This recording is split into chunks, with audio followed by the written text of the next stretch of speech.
राया block प्रमुख चंचल चौधरी को high court से राहत। विरोधियों में हड़कंप। राया ब्लॉक प्रमुख चंचल चौधरी के पति मुकेश चौधरी ने किस तरह खोली दलालों की पोल, देखिए हमारी पूरी खबर। वो 4 बिंदुओं को लेकर डाला गया था। पहला बिंदु ये था कि ये राया ब्लॉक के यानी कि नगला दखनी के निवासी नहीं है, ये मथुरा के निवासी है। तो इसको कोर्ट ने हमारे साक्ष्यों के आधार पर ये माना ये नगला दखनी सीरा राय मथुरा के निवासी है। दूसरा, इन्होंने ये कहते हुए कि सब मतगणना या मतपत्रों में हेरा फेरी की है, जिसको लेकर हमने खुद माननीय न्यायालय से अनुरोध किया था कि आप जो है वीडियो रिकॉर्डिंग मंगाएं।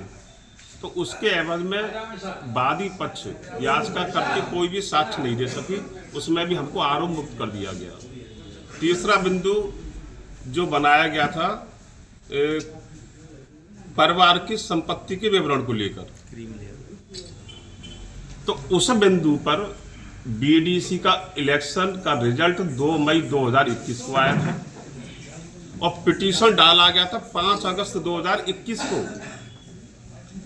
बल्कि एक्ट रूल ये कहता है कि यदि आप किसी भी इलेक्शन को, निर्वाचन को चुनौती देना चाहते हो तो रिजल्ट के बाद तिथि से 30 दिन तक आप जिला जज साहब के यहाँ पिटीशन डाल सकते हैं, जो कि लिमिटेशन यानी कि लिमिट टाइम पार हो चुकी थी।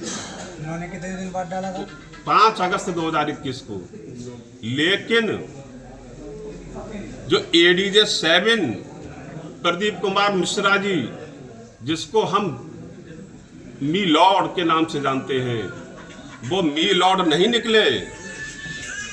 उन्होंने याचिकाकर्ती के लोगों से, जो पूरा गिरोह ऐसा संगठित गिरोह बना हुआ था, जो कुछ माफिया थे, उसमें कुछ दलाल भी थे और कुछ चोर भी थे, उन लोगों ने साठगांठ करके एडीजे 7 को 35 लाख रुपए देने का काम किया है।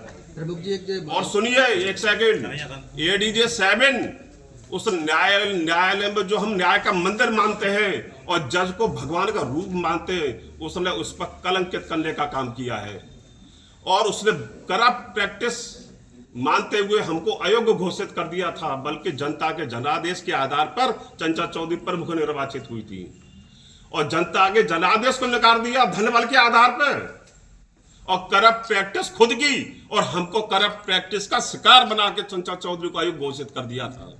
लेकिन हमको जनता का जनादेश माननीय उच्च न्यायालय ने हमको गंभीरता से सुना और माननीय उच्च न्यायालय एक भगवान का रूप और मंदिर ने, उसने सत्य की विजय, अधर्म पर धर्म की जीत और अन्याय पर न्याय की जीत, मैं माननीय उच्च न्यायालय के हृदय से फैसले का स्वागत करता हूँ।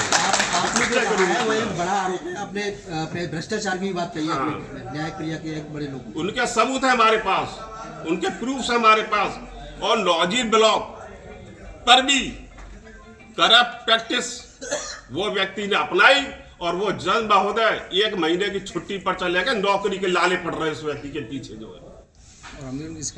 आपने कुछ लोगों को गिरोह की संज्ञा दी, संगठित, मैं नाम जानना चाहूंगा किन लोगों की नाम? राया ब्लॉक, ठीक।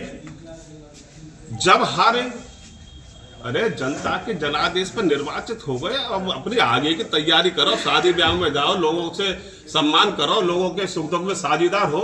लेकिन नहीं, जनता के बीच में न जाकर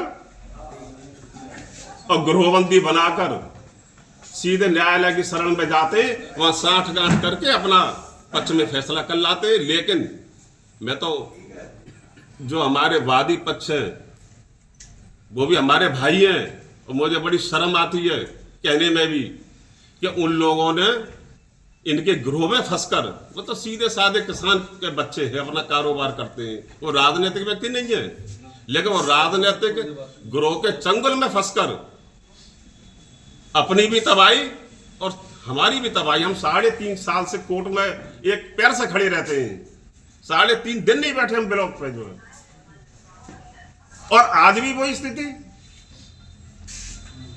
अरे जब हमको राजनीतिक पद का मोह नहीं है, इसका कोई ब्लॉक का कोई रजिस्ट्री नहीं हुई हमारे कि हम ही रहेंगे, लेकिन हमको उनको ये दिखाना था, ये साबित करना था कि आप जैसा चाहेंगे हर बार ऐसा नहीं होगा। सत्य भी कोई चीज है, धर्म भी कोई चीज है और न्याय भी कोई चीज है। ये उसकी जीत हुई है, जनता के जनादेश की जीत हुई है।